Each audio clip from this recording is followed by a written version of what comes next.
सभी ने अपने बड़े बुजुर्गों से ऐसी कहानियाँ सुनी होंगी जो परियों की कहानी या फिर राजा रानी की कहानी या फिर कोई भूत महल की कहानी। आज की कहानी इसी पे आधारित है। दरअसल एक पुराना और ऐतिहासिक महल है जिसमें कई साल पहले राजा महाराजा रहा करते थे, लेकिन अब वह वीरान है और सुनसान है क्योंकि उन राजाओं के वारिस देश से बाहर जा चुके हैं। महल की हालत बहुत खराब और जर्जर हो चुकी है। उस महल में अब कोई नहीं रहता। अब उसे मरम्मत की ज़रूरत है। इसके लिए शासन ने नोटिस के अनुसार संपत्ति के मालिक को सूचित किया जाता है।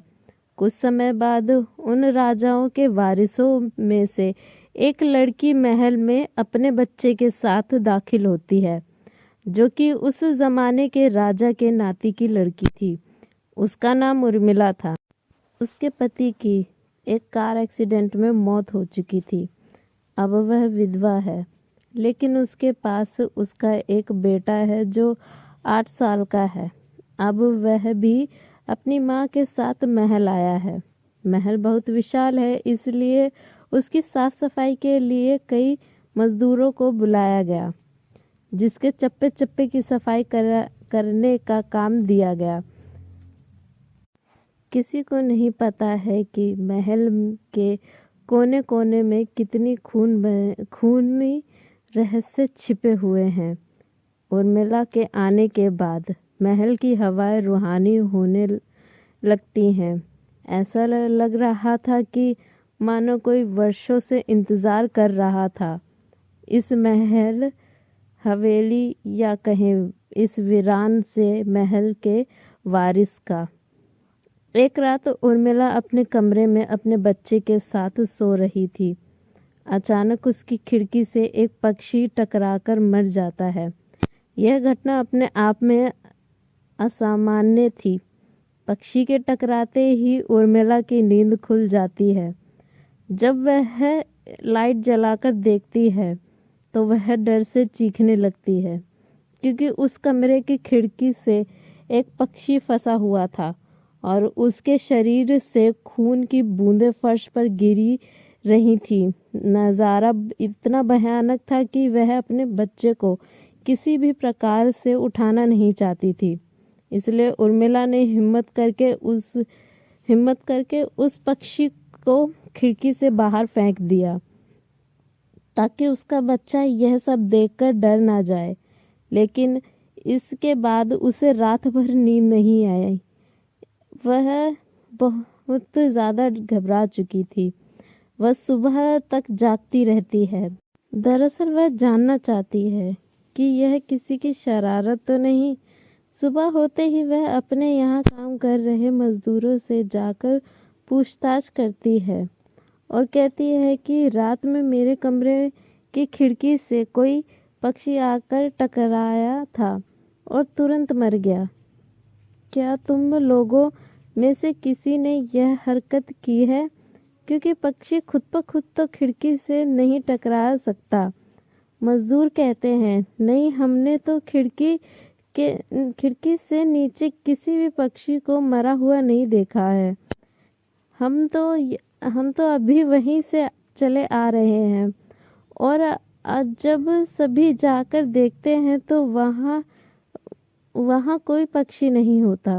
उर्मिला घबराने लगती है, यह देख कि यह सब क्या हो रहा है।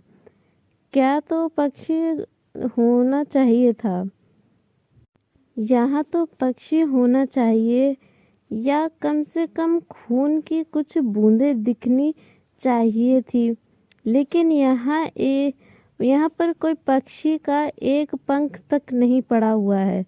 उर्मिला सभी मजदूरों को कहती है कि महल में बहुत सी कीमती चीज़ें हैं और मूर्तियां हैं, संभाल के साफ सफाई करना। मजदूर अपने काम करने लगते हैं। उर्मिला अपने बच्चे के साथ कमरे में टीवी देख रही होती है। अचानक महल की छत से एक मजदूर नीचे गिरता है। उर्मिला उर्मिला को अचानक लोगों की आवाज़ सुनाई देती है। वह भागकर खिड़की के नीचे देखती है तो एक मजदूर की लाश पड़ी होती है। उर्मिला कमरे से नीचे आती है और इसके गिरने का कारण पूछती है।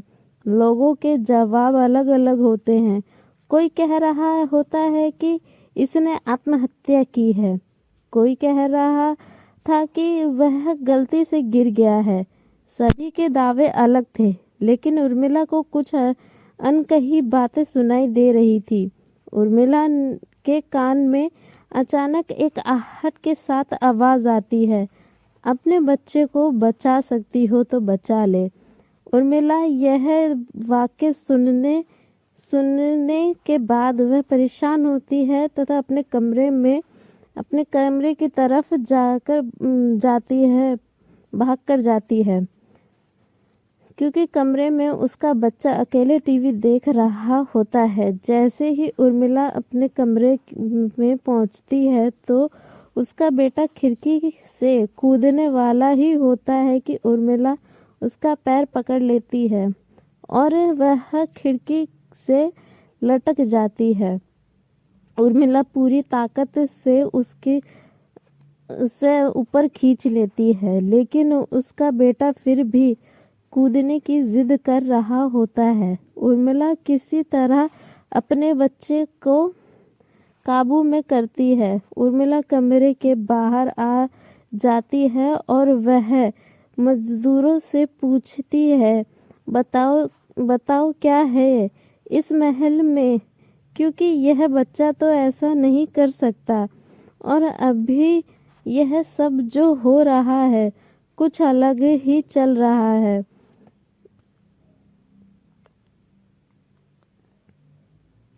कि तभी एक बूढ़ा मजदूर उर्मिला से कहता है, बेटी, इस महल के बारे में अगर तुम्हें ज़्यादा कुछ जानना है तो अपने पूर्वजों की कहानी पढ़ो जो महल की ऐतिहासिक किताब में है।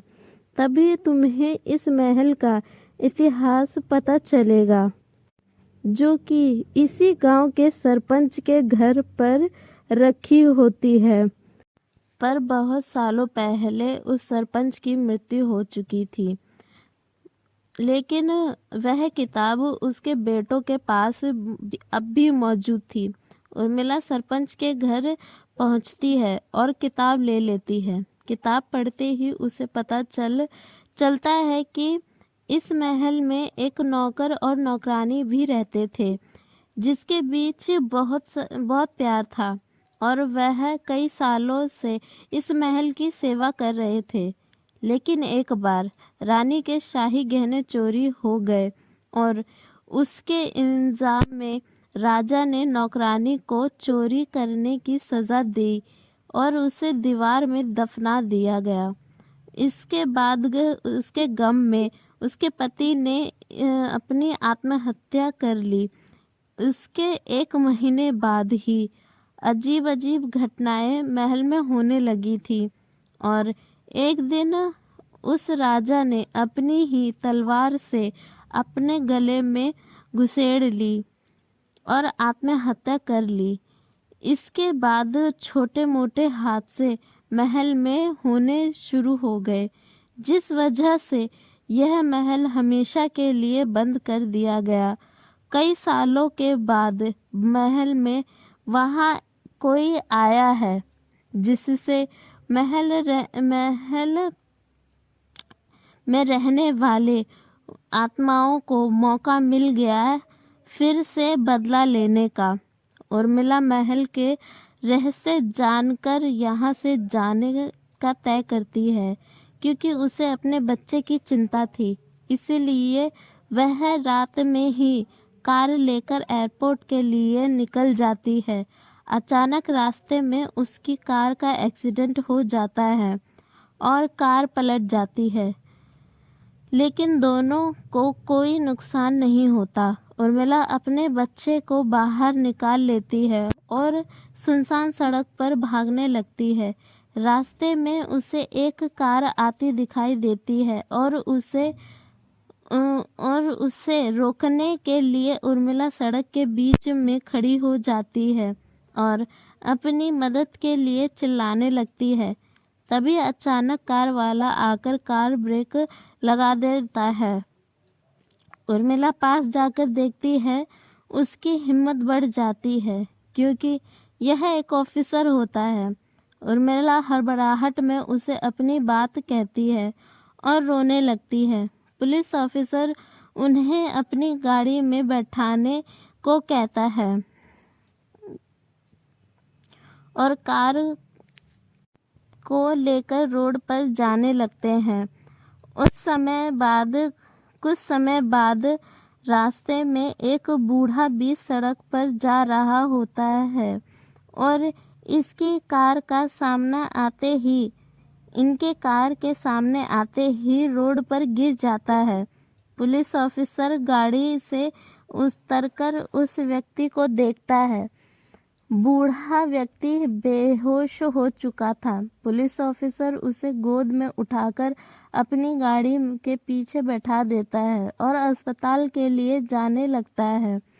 अचानक उस बूढ़े व्यक्ति का हाथ पीछे से पुलिस ऑफिसर की गर्दन तक पहुंच जाता है। पुलिस ऑफिसर झटपटाने लगता है और अचानक ही पुलिस ऑफिसर गाड़ी का ब्रेक लगा देता है, जिस वजह से कार वहीं सड़क खड़ी हो जाती है और ऑफिसर अपनी गन निकालकर बूढ़े की तरफ निशाना लगाकर गोली चला देता है, पर बूढ़े के सर में गोली लगने के बाद भी उसकी जान नहीं जाती। उर्मिला और पुलिस ऑफिसर दोनों समझ चुके थे कि यह कोई इंसान नहीं है, कोई भूत है। भूत को देखते ही उर्मिला अपने बच्चे को लेकर वाहन से निकलने लगती है और इसी बीच पुलिस ऑफिसर भी भूत की पकड़ से अपने आप को किसी तरह छुड़ा लेता है। पुलिस ऑफिसर के बाहर निकलते ही तीनों रोड पर भागने लगते हैं और कुछ देर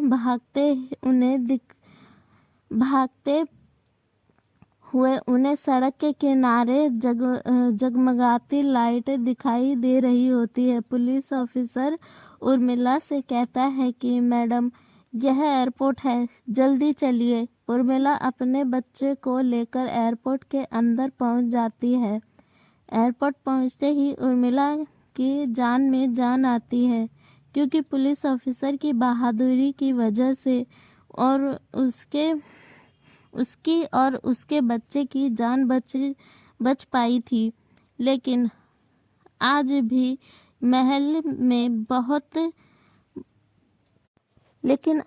महल की भूतिया ताकतों का आधिपत्य अभी तक बना हुआ है और प्रशासन तथा उस गांव के लोगों द्वारा उस महल को घेराबंदी कर दी गई है और यह सूचित किया गया है कि उस महल के अंदर तथा महल के आसपास जाना वर्जित कर दिया गया है।